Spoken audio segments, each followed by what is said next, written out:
इस वीडियो में हम देखेंगे प्रॉफिट एंड लॉस का पार्ट टू में हम देखेंगे 7 डिफरेंट क्वेश्चंस के बारे में और जानेंगे उन्हें करने का सबसे आसान तरीका। तो चलिए स्टार्ट करते हैं हम आज की क्लास।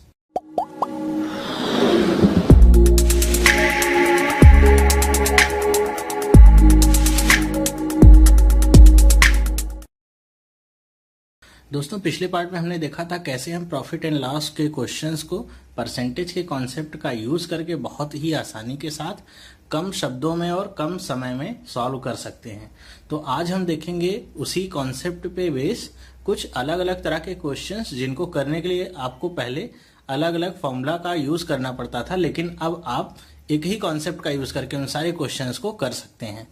देखिए हम कैसे करेंगे। आपके सामने क्वेश्चन लिखा हुआ है, इसे पढ़िए। इस क्वेश्चन में क्या कह रहे हैं कि कोई मोबाइल है जो बेचा जा रहा है किस पे 8% लॉस पे, लेकिन ये देखा गया कि अगर उसका सेलिंग प्राइस क्या होता 540 रुपए और होता, ओके, तो जो प्रॉफिट मिलता उसे कितना मिल जाता 10% अधिक प्रॉफिट मिलता। तो आपसे पूछा क्या जा रहा है उसका एक्चुअल प्राइस बताइए। तो यहाँ पे क्वेश्चन को समझना और करना दोनों ही बहुत ही इंपॉर्टेंट है। यहाँ पे एक्चुअल प्राइस आपसे पूछा गया है, तो एक्चुअल प्राइस क्या होता है? एक्चुअल प्राइस का मतलब कौन सा प्राइस होगा? एक्चुअल प्राइस का मतलब वो प्राइस जो ये 8% पे जो बेचा गया है मोबाइल, ये वाला प्राइस आपको निकालना है। ओके, तो देखिए इस क्वेश्चन को करेंगे कैसे। हमने देखा था पिछले पार्ट में कि कॉस्ट प्राइस को हमेशा हम क्या मानेंगे 100%। ये मोबाइल किस पे बेचा गया है? 8% लॉस पे बेचा गया है। तो 8% लॉस का मतलब कितना हो गया 92%। ओके, मतलब जो भी इसका कॉस्ट प्राइस होगा उसके 92% पे ये मोबाइल बेचा गया है। और फिर कहा क्या जा रहा है कि अगर इस मोबाइल में 540 रुपए इसकी कीमत और बढ़ा देते या और लगा देते तो उसे 10% का क्या होता लाभ होता। तो 10% का लाभ होता मतलब कॉस्ट प्राइस पे अगर देखें तो वो कितना हो जाता उसका सेलिंग प्राइस 110%। ओके, तो 110% ये कब होता जब उसमें हम 540 रुपए और मिला देते। ठीक है, तो बस आपका क्वेश्चन यहीं पे हो गया। आपको क्या निकाल लेना है? इन्हीं दोनों नंबर्स का क्या डिफरेंस, इन्हीं दोनों परसेंट का डिफरेंस, और उसको कर देना है यहाँ पे जो भी रुपीज बोला गया है उसके बराबर। तो कितना जाएगा difference? 18%। 18% is equal to what? 540 rupees. तो आपसे क्या पूछा गया है? लॉस वाला। तो लॉस वाले के लिए कई लोग ऐसे करते हैं कि इसका 100% निकाल लेते हैं। ओके, 100% पहले निकालेंगे कॉस्ट प्राइस, जो भी कॉस्ट प्राइस आएगी, फिर उसका 8% निकाल के घटाएंगे। तो आपको ये नहीं करना है, 100% नहीं निकालना है, डायरेक्ट इसका आप क्या निकालिए 92% डायरेक्ट ही। ओके, क्रॉस मल्टीप्लाई करिए। क्रॉस मल्टीप्लाई करेंगे तो देखिए आपको क्या मिलेगा 450 इंटू 92 अपॉन में 18। ओके, जो भी इसका सेलिंग प्राइस होगा वो। तो कितना आ जाएगा देखिए, कट करते हैं 3 टाइम्स कट होगा और सॉल्व कर लीजिए। इसे कितना आ जाएगा 2760 रुपीज। इतने रुपए का वो मोबाइल बिका होगा कब? जब 8% के लॉस पे बेचा गया होगा। फिर अगर आपसे इसी क्वेश्चन में क्या कहा जाता कि आप बाद वाला प्राइस निकालिए जिसपे उसको प्रॉफिट हो रहा था, तो इसी क्वेश्चन को कैसे करते? 18% इक्वल टू 540 तो वही रहता, बस यहां पे क्या हो जाता 110 और ये क्वेश्चन मार्क क्रॉस मल्टीप्लाई कर लेते। कितना जाता 540 इंटू 110 अपॉन में कितना 18 कट जाता। वैसे ही 3 टाइम्स में 11 से आप मल्टीप्लाई कर देते, कितना जाता 3300 रुपीज। ये उसका क्या होता बाद का प्राइस। ये क्या था जिसपे पहले बेचा गया था। तो दोनों ही तरह के क्वेश्चन बनेंगे और आप दोनों तरह से ये क्वेश्चंस को कर सकते हैं। चलिए देखते हैं अगला सवाल। देखिए क्या कह रहे हैं कि अगर किसी आर्टिकल को 20% गेन पे बेचा जा रहा है, ठीक है, मतलब किसी आर्टिकल को बेचा जा रहा है तो उसपे 20% का क्या हो रहा है प्रॉफिट हो रहा है। कह रहे हैं कि अगर उसी आर्टिकल का जो सेलिंग प्राइस है उसको क्या कर दिया जाए डबल कर दिया जाए, तो बताइए कि परसेंटेज प्रॉफिट अब कितना होगा डबल करने के बाद। तो देखिए इस क्वेश्चन को करने के बहुत सारे मेथड हो सकते हैं और फॉर्मूला वगैरह का अगर आप यूज करेंगे तो ये क्वेश्चन और भी लंबा हो जाएगा करना। हाँ, सही आएगा, इसमें कोई शंका वाली बात नहीं है कि क्वेश्चन आपका गलत नहीं आएगा, सही ही आएगा। फॉर्मूला से करेंगे तब पर भी, लेकिन हम बिना फॉर्मूला का यूज करके देखिए इसको कैसे बहुत ही इजीली सॉल्व करते हैं। एकदम कॉमन सेंस का क्वेश्चन है। हालांकि इस तरह के क्वेश्चन शायद ही पूछे जाएं आपके एग्जाम में, लेकिन ये सारे क्वेश्चन मैं आपको करा इसलिए रहा हूं, मुझे भी पता है कि इस तरह के क्वेश्चंस नहीं आते हैं, पीओ लेवल में, लेकिन ये क्वेश्चन आपके कॉन्सेप्ट को बनाने में बहुत ही ज्यादा मददगार साबित होंगे और आपके अंदर कॉन्फिडेंस भी आएगा कि हाँ इस तरह के क्वेश्चन आएंगे तो अब मैं कर सकता हूं। तो देखिए इसे कैसे करेंगे, वही कॉन्सेप्ट हम यूज करेंगे क्या कि कॉस्ट प्राइस हमारा कितना होता है, कॉस्ट प्राइस हमारा होता है हमेशा 100%। तो जब 20% गेन पे बेचा गया तो सेलिंग प्राइस कितना होगा उसका 120%, मतलब जो भी कॉस्ट होगा उसका 120%। फिर यहाँ पे क्या करा है कि जब भी सेलिंग प्राइस को डबल कर दें तो आपका प्रॉफिट परसेंट कितना निकलेगा, तो सेलिंग प्राइस को डबल कर दीजिए, डबल करिए 2 का गुना करिए, कितना हो जाएगा ये 240%। अब क्रॉस कॉस्ट प्राइस से आप क्या कर लीजिए, कंपेयर कर लीजिए, तो कॉस्ट प्राइस से कंपेयर कर लीजिए कितना परसेंट ज्यादा है 140%, मतलब आपका जो प्रॉफिट परसेंटेज क्या आएगा 140% अधिक आएगा, या अब जो प्रॉफिट होगा वो 140% होगा। देखिए कितने आसानी से क्वेश्चन सॉल्व हो गया। अगर पढ़ते हुए आपको दिक्कत लगी होगी, आप सोचे होंगे कि इसमें कौन कौन से फॉर्मूले यूज कर सकते हैं, तो कुछ भी यूज नहीं करना है, बस परसेंट का कॉन्सेप्ट यूज करिए, बहुत ही आसानी के साथ ये सॉल्व हो जाएगा। चलिए देखते हैं नेक्स्ट क्या दिया हुआ है कि यहाँ पे देखिए सवाल दिया हुआ है कि कोई भी आपका प्लॉट है जो 18,700 रुपीज में बेचा गया है, लेकिन कैसे बेचा गया है 15% के लॉस पे बेचा गया है। तो जैसे ही आप लॉस पढ़िए कितने परसेंट का, उसे 100 में से माइनस कर लीजिए, कितना आ जाएगा 85% इक्वल टू व्हाट 18,700 रुपीज। ये आपने कर लिया। कह रहे हैं कि at what price it should be sold to get profit of 15%, कि 15% प्रॉफिट अगर चाहिए हो हमें तो इसे कितने पे बेचना होगा। तो कैसे करेंगे, 15% प्रॉफिट चाहिए, कॉस्ट प्राइस में 15 ऐड करिए, कितना आ जाएगा 115%। आपको निकालना है क्वेश्चन मार्क, क्रॉस मल्टीप्लाई कर दिया, कितना आ गया 18,700 इंटू 115 अपॉन में कितना आया 85। बस आप इसे कट कर लीजिए, जो भी मेथड आपको आता हो। यहाँ पे देखिए अगर हम इसे 5 से करें तो ये 17 टाइम्स में कितना हो जाएगा 23 टाइम्स में। यहाँ पे अगर कट करते हैं तो कितना हो जाएगा 1100 इंटू 23। अब देखिए 11 से मल्टीप्लाई करना हमको पता है, हमने स्पीड मैथ के वीडियो में देखा था, इसे हम कैसे सॉल्व करते हैं। बस 2 यहाँ पे लिखिए, 3 यहाँ पे लिखिए, बीच में लिख दीजिए 5, 2 0 ऐड कर दीजिए। यही आपका क्या आ गया, वो प्राइस जिसपे प्रॉफिट होगा कितने का 15% का प्रॉफिट होगा। देखिए परसेंटेज का कॉन्सेप्ट यूज किया, इजिली ये क्वेश्चन हमारा सॉल्व हो गया। चलिए देखते हैं दूसरा सवाल क्या कह रहे हैं। देखिए इस तरह के सवाल बहुत आते हैं, ये बहुत ही एक समझ लीजिए इंपॉर्टेंट भी है। इस तरह के सवाल आपके एसएससी में बहुत पूछे जाते हैं। ओके, तो इसको करने के तरीके काफी होते हैं, कुछ फॉर्मूला भी यूज होते हैं, लेकिन अगर हम इसे करने का सबसे आसान तरीका सीख लें तो फिर इस तरह के क्वेश्चन हमारे लिए बहुत ही आसान हो जाते हैं, कुछ भी याद रखने की या कुछ भी रटने की जरूरत नहीं है। कह रहे हैं कि रवि मान लीजिए कोई व्यक्ति है, उसने 10 ऑरेंजेस खरीदे हैं, या उसे 10 ऑरेंजेस मिले हैं, कितने के भाव से 25 रुपए के भाव से। ओके, और उसे बेचा कितने पे है, उसने 9 ऑरेंजेस बेचे हैं, उसने कितने के भाव पे 25 रुपए के ही भाव पे 9 ऑरेंजेस बेचे हैं। तो कह रहे हैं कि उसका गेन परसेंटेज या प्रॉफिट परसेंट क्या होगा, ये आप निकालिए। तो इस तरह के जब भी क्वेश्चन आए आप इन्हें कैसे करेंगे, सबसे पहले आप देख लीजिए आपका रुपीज यहाँ पे सेम है, मतलब 25 रुपए में उसको 10 ऑरेंजेस मिले हैं और उसने बेचा कितने में है 25 ही रुपए में। उसने कितने ऑरेंजेस बेचे हैं 9 ऑरेंजेस बेचे हैं। तो जब भी इस तरह का क्वेश्चन आएगा तो आप देखेंगे कि आपका जो रुपीज है वो लगभग सेम ही होगा और क्वांटिटीज आपकी यहाँ पे जो लिखी हुई हैं वो क्या होंगी, डिफरेंट होंगी। तो इस तरह के क्वेश्चन को करने के लिए आप क्या करेंगे, यहाँ पे जो आपकी क्वांटिटी लिखी हुई है इसको सबसे पहले आप इक्वल बना लेंगे। मतलब यहाँ पे जैसे 10 है और यहाँ पे क्या है 9 है, तो इसे आप क्या करेंगे इक्वल बना लेंगे। इसको एलसीएम मेथड के नाम से भी जाना जाता है। तो इक्वल कैसे बना सकते हैं इसे, कि अगर हम ऊपर वाले में 9 का मल्टीप्लाई कर दें और नीचे वाले नंबर में 10 का मल्टीप्लाई, मतलब एक तरह से क्रॉस मल्टीप्लाई कर दें, तो ये देखिए क्या हो जाएगा 90 और ये भी क्या हो गया 90। अब देखिए आपकी क्वांटिटीज क्या हो गई, सेम हो गई। ओके, तो मैथ में क्या होता है कि हम एक ही तरफ कोई भी चीज नहीं कर सकते। अगर हमने इधर 9 से गुणा किया है तो दूसरी तरफ भी हमको 9 से गुणा करना पड़ेगा और यहां भी कितने से गुणा करना पड़ेगा 10 से। तो अब यहाँ पे देखिए प्राइस क्या बन जाएगी आपकी, निकल के आएगी 25 का गुणा 9 में करेंगे कितना आ जाएगा 225, 10 का गुणा 25 में करेंगे कितना आ जाएगा 250। ओके, ये क्या था आपका, इस प्राइस पे उसने खरीदा था, मतलब ये था कॉस्ट प्राइस, और इस प्राइस पे उसने बेचा था, मतलब ये था सेलिंग प्राइस। अब देख लीजिए आपका सेलिंग प्राइस कॉस्ट प्राइस से बड़ा है या ज्यादा है, मतलब आपका प्रॉफिट ही हुआ होगा। कितने का डिफरेंस आ रहा है दोनों के बीच में, 250 और 225 को माइनस करिए कितना आएगा 25 रुपए, और कॉस्ट प्राइस कितना है 225 गुणे में क्या किया 100। 25 से काट दीजिए, कितनी बार में गया, 9 बार में, और कितना गया 100/9, या इसे हम क्या लिख सकते हैं 11 होल 1/9%। ये क्या आ गया, उसका प्रॉफिट आ गया। तो जब भी आपका इस तरह का क्वेश्चन आए, जैसे ऐसे भी आता है कि 5 रुपए में कोई चीज 5 रुपए में 6 के भाव से कोई चीज खरीदी गई और 6 रुपए में 5 के भाव से आपकी बेची गई। ये आपका क्या है, रुपीज है, ये भी आपका रुपीज है, ये क्या है, दोनों क्वांटिटी है। आप क्वांटिटी को एक कैसे कर सकते हैं, ऊपर में हम 5 का गुणा कर ले, नीचे क्या कर ले 6 का गुणा। ये कितना हो गया 30 और ये भी कितना हो गया 30। तो इधर 5 का किया है तो इधर भी करना पड़ेगा 5 का गुणा, इधर 6 का किया है तो 6 का करना पड़ेगा। तो ये कितना हो जाएगा 25 और ये कितना हो गया आपका 36।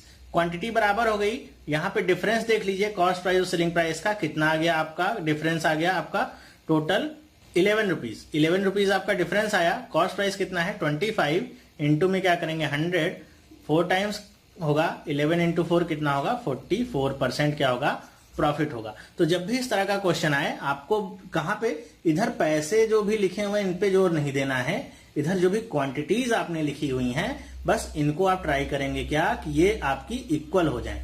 ये इक्वल हो जाएंगे, फिर आप इधर जो पैसे लिखे हुए हैं उनकी तरफ ध्यान देंगे। ओके, तो चलिए देखते हैं दूसरा सवाल। देखिए ये जो क्वेश्चन है आपका एसएससी वगैरह में काफी पूछा जाता है, बैंक में भी ये कभी पूछा जाता है, या इतना इंपॉर्टेंट तो नहीं है, लेकिन इसका कॉन्सेप्ट अगर आप समझ लीजिए तो बहुत ही अच्छा होगा आपके लिए। इसका एप्लीकेशन आता है बैंक में, ये क्वेश्चन तो नहीं लेकिन इसका एप्लीकेशन जरूर पूछा जाता है। ये सारे क्वेश्चंस आपको इसीलिए अभी करा रहा हूं ताकि जब इसके एप्लीकेशंस हम करेंगे आगे आने वाले पार्टों में तो आप देखेंगे कि कितना इजी हो जाएगा आपके लिए करना। क्या कह रहे हैं कि रवि है कोई पर्सन जिसने 16 पेन बेची हैं। कैसे बेची हैं, 20 पेन की कॉस्ट प्राइस पे बेची हैं वो 16 पेन। तो कह रहे हैं कि क्या उसको प्रॉफिट या लॉस होगा परसेंटेज में, ये बताइए। तो जब भी इस तरह का क्वेश्चन आए तो इसके लिए फॉर्मूला यूज करते हैं। क्या फॉर्मूला होता है कि जो भी आपका परसेंटेज प्रॉफिट या परसेंटेज लॉस है उसके लिए फॉर्मूला यूज करते हैं n माइनस m अपॉन में m इंटू 100। ये आपका फॉर्मूला होता है। इस फॉर्मूले में वैल्यूज को पुट करिए और आपका आंसर निकल जाएगा। लेकिन उससे पहले जान लीजिए n और m क्या सिग्निफाई करते हैं। देखिए m क्या होता है आपका, m होता है जो वस्तु बेची जा रही है। मतलब ये जैसे यहाँ पे 16 पेन्स क्या है बेची जा रही है, ये ध्यान रखिएगा। ये क्या होगा m क्या होगा जो वस्तु बेची जा रही है, और n क्या होगा जिसके कॉस्ट पे वो वस्तुएं बेची जा रही हैं, ये क्या होगा n। बस आप वैल्यूज को सब्स्टिट्यूट करिए, देखिए क्या आएगा, n की वैल्यू 20 माइनस 16 अपॉन में क्या आ जाएगा 16 इंटू 100। ऊपर देखिए क्या आ जाएगा 4 अपॉन में 16 इंटू 100 या 1/4 इंटू 100। कट करेंगे इसको कितना मिल जाएगा 25%। मतलब कितने का लाभ होगा उसे 25% का। लेकिन हमको यहाँ पे पता कैसे चलेगा कि ये 25% लाभ है या 25% का लॉस हुआ है इसे। तो ध्यान रखिएगा जब भी इसका आंसर पॉजिटिव में आएगा इसका मतलब क्या हुआ है, उसे प्रॉफिट हुआ है। ओके, जब भी इसका आंसर नेगेटिव में आया तो इसका मतलब क्या हुआ है, लॉस हुआ है। इस फॉर्मूले के लिए मैं आपको बता रहा हूं, ठीक है। चलिए ये तो था हमारा फॉर्मूला बेस। अगर मान लीजिए फॉर्मूला हमको नहीं याद है तो इसे हम कैसे कर सकते हैं। देखिए आपको क्या लिखना है, बस सीधे जैसे क्वेश्चन कहा जा रहा है वैसे ही चीजों को लिख लेना है कि 16 पेन का जो सेलिंग प्राइस है वो 20 पेन के कॉस्ट प्राइस के बराबर है, ठीक है। तो सेलिंग प्राइस यहां पे निकालने क्या आ जाएगा 16 नीचे चला गया 20 अपॉन में 16 कट करिए क्या आ जाएगा 5 अपॉन में 4। तो सेलिंग प्राइस कितना आ गया 5 अपॉन में 4 किसका, कॉस्ट प्राइस का। तो हम 5 अपॉन 4 को क्या लिख सकते हैं 125% के रूप में लिख सकते हैं। या आपका क्या गया सेलिंग प्राइस। यहां पे देखिए आपको क्या मिल गया 125%। कॉस्ट प्राइस हमेशा क्या होता है आपका 100%, और 100% में जितना भी आपका ऐड होगा वो क्या होगा प्रॉफिट होगा। तो प्रॉफिट कितना ऐड है यहाँ पे देखिए 25%। तो यहां से आप ऐसे भी निकाल सकते हैं अपना प्रॉफिट कितना आया है। तो आप चाहे फॉर्मूला का यूज करिए चाहे इस मेथड का यूज करिए, इसे मैं कह दूं इस कॉन्सेप्ट का यूज करिए, आप दोनों ही आपके लिए यूजफुल हैं। लेकिन फॉर्मूले के लिए आपको थोड़ी बहुत सावधानियां बरतनी होंगी। एन और एम की वैल्यू को ध्यान से देख के पुट करना होगा, पहले फॉर्मूला भी याद रहना होगा। ज्यादातर गलतियां कहां पे होती हैं, नीचे होती हैं कि एम की जगह एन लिख देते हैं या एम की वैल्यू को एन में पुट कर देते हैं। तो यहां पे क्या है रिस्क है, ओके। लेकिन ये क्या है आपका, इसमें कोई भी रिस्क नहीं है, आपका रिस्क फ्री है।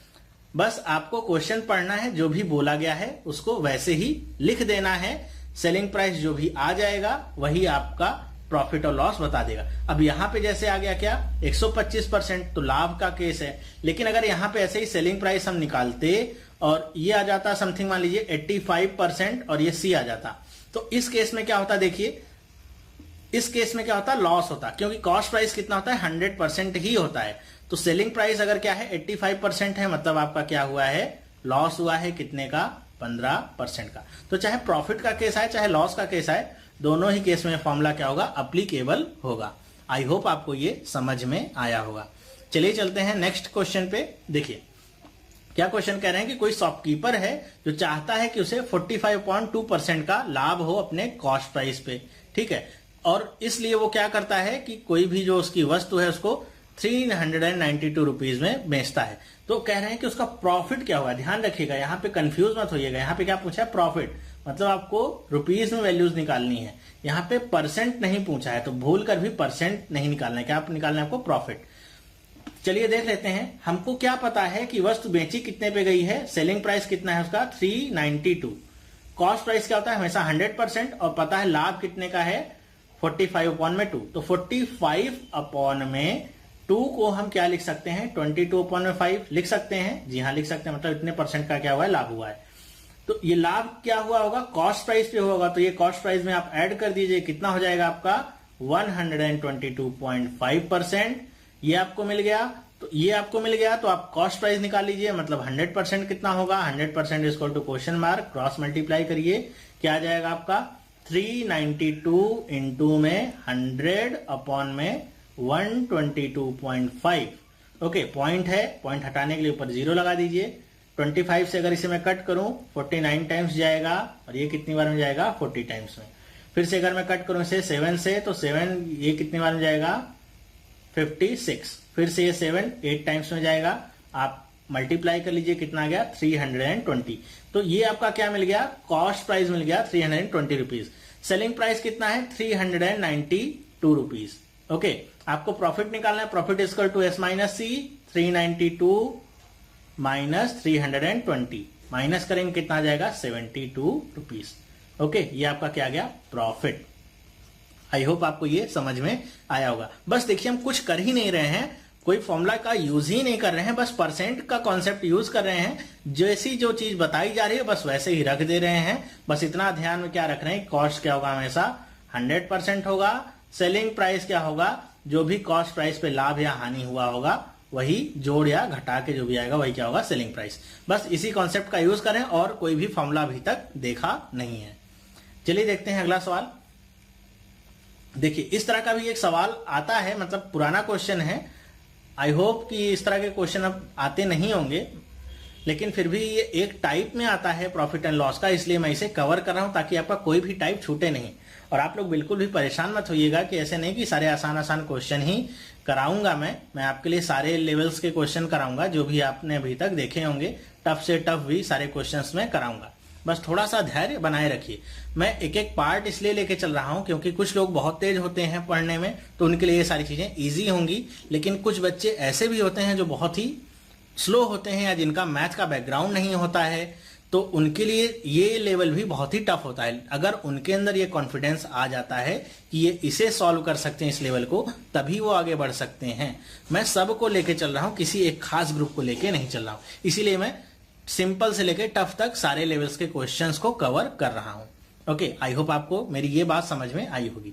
देखिए कह रहे हैं कि अल्फ्रेड नाम का कोई आदमी है, उसने एक पुराना स्कूटर क्या किया है खरीदा है, कितने रुपए में 4700 रुपए में, और उस पे 800 रुपए मरम्मत में खर्च किया। ओके फिर क्या कह रहा है कि वो आदमी उस स्कूटर को 5800 रुपए में बेच देता है, तो बताइए उसका गेन परसेंटेज कितना है। अब यहाँ पे तो मान लीजिए गेन परसेंटेज दे दिया, यहाँ पे गेन की जगह ऐसे भी कर सकता था कि प्रॉफिट या लॉस, यहाँ पे तो बता दिया कि आपका गेन ही हो रहा है। मान लीजिए केवल प्रॉफिट एंड लॉस भी पूछता तो आपको कंफ्यूज नहीं होना था। ओके तो यहाँ पे आपको पता है जब भी हमको प्रॉफिट या लॉस निकालना हो, ओके प्रॉफिट परसेंट यहाँ पूछा है, प्रॉफिट परसेंट निकालना होगा तो आपको प्रॉफिट अपॉन में कॉस्ट इंटू 100 का फॉर्मूला लगाना होता है। तो आपको कॉस्ट प्राइस पता होनी चाहिए, तो कॉस्ट प्राइस यहाँ पे क्या होगी, तो डोंट बी सो कंफ्यूज, यहाँ पे 4700 रुपए कॉस्ट प्राइस नहीं होगी, 4700 में 800 रुपए जो खर्च हुआ है ये भी ऐड होगा, तब आपकी क्या निकलेगी कॉस्ट प्राइस। तो कॉस्ट प्राइस कितनी हो जाएगी इसकी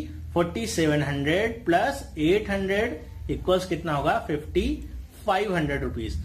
ओके ये क्या होगी कॉस्ट प्राइस। सेलिंग प्राइस क्या होगी इसकी 5800, दोनों के बीच का डिफरेंस कितने का आया 300 रुपीज का, डिफरेंस अपॉन में क्या कॉस्ट प्राइस इनटू में 100, 0 से 0 कट गया, 5 11 टाइम्स काट देगा, ये क्या हो जाएगा 60, तो 60 अपॉन में 11 को हम क्या लिख सकते हैं 5 होल 5 अपॉन में 11%, ये क्या आ गया इसका profit percent. Okay, I hope आपको ये समझ में आया होगा। बहुत ही इजी है, बहुत ज्यादा इजी है करना इसे, अगर आपको कॉन्सेप्ट सही से पता है, वरना आप फॉर्मूले में ही भूलते भटकते रह जाएंगे और प्रॉफिट एंड लॉस आपको बहुत ही ज्यादा टफ लगेगा, कंफ्यूजिंग भी लगेगा, कहां पे कौन सा फॉर्मूला पुट करना है, बहुत ही डिफिकल्ट हो जाएगा आपके लिए सोचना, समझना और जानना। जितनी देर में आप ये सोचेंगे कौन सा फॉर्मूला यहाँ पे पुट करना है, उतनी देर में आप प्रॉफिट एंड लॉस के 2 से 3 क्वेश्चंस को कर सकते हैं। तो चलिए इस पार्ट में बस इतना ही, मैंने 6-7 क्वेश्चन आपको कवर करा दिए हैं, अलग अलग कॉन्सेप्ट आपने देखा है कैसे हमने इजिली सारे क्वेश्चन को सॉल्व कर लिया है। आगे आने वाले पार्टों में अब मैं डिस्काउंट का भी कॉन्सेप्ट लाऊंगा, ताकि आपको डिस्काउंट का भी जो फंडा है वो क्लियर हो सके, क्या होता है मार्केट प्राइस, क्या होता है डिस्काउंट, वो सारी चीजें भी अब मैं धीरे धीरे करके ऐड करना स्टार्ट करूंगा। उसके बाद हम बहुत ही आगे लेवल के सारे क्वेश्चंस देखेंगे, एसएससी में आए हुए सारे क्वेश्चंस देखेंगे, कौन कौन से क्वेश्चन पूछे गए हैं, आपके बैंक पीओ में जो भी क्वेश्चन पूछे गए वो भी मैं देखूंगा, जो कैट वगैरह में पूछे जाते हैं वो भी सारे क्वेश्चन मैं इंक्लूड करूंगा, लेकिन पार्ट बाय पार्ट करूंगा, पहले ही पार्ट से मैं ये सारे क्वेश्चन इंक्लूड नहीं कर सकता हूं, तो उसके लिए मैं सॉरी कहता हूं। मैं धीरे धीरे करके सारे पार्ट आपके लिए लाऊंगा और सारे पार्ट को भी ऐसे ही करके दिखाऊंगा जैसे यहां पे आपको इजी लग रहा है, वैसे वो जो आपके लिए टफ क्वेश्चन थे वो भी आपको इसी तरह बहुत इजी लगेंगे अगर आपने कॉन्सेप्ट सीख लिया है तो चलिए अब हम मिलेंगे नेक्स्ट पार्ट में। वीडियो आपको कैसा लगा मुझे कमेंट करके जरूर बताइएगा, आपके कमेंट ही मुझे आगे वीडियो बनाने के लिए उत्साहित करते हैं, प्रोत्साहित करते हैं। साथ ही साथ अगर आपको ये वीडियो पसंद आया है तो अपने दोस्तों के साथ भी इसे शेयर कर सकते हैं, और चैनल के ऊपर आप अगर पहली बार आए हैं, नए हैं, तो चैनल को सब्सक्राइब करिए। मैं आपके लिए रोज इसी तरह के वीडियोस लेके आता हूं जो आपके एग्जामिनेशन पॉइंट ऑफ व्यू से बहुत ही ज्यादा इंपॉर्टेंट होते हैं, कॉन्सेप्चुअल होते हैं, कोई भी ट्रेडिशनल अप्रोच हम फॉलो नहीं करते हैं। ओके, तो चलिए अब हम मिलेंगे नेक्स्ट पार्ट में। वीडियो देखने के लिए बहुत बहुत धन्यवाद। Thank you and bye.